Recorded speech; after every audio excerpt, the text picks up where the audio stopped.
We're getting a new perspective on one of Iowa's other political leaders. Senator Joni Ernst was just divorced at the beginning of the year. Court documents now released to the public detail what the senator calls a physically and emotionally abusive marriage. Angelina Salcido has more.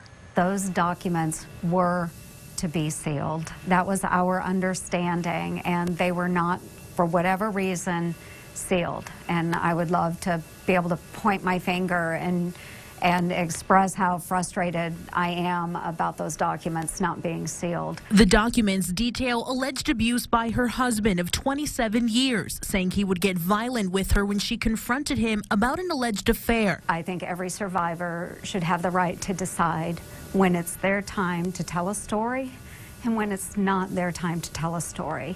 And unfortunately, that was taken away from me. Will this change what you're doing moving forward, and how has this changed you personally?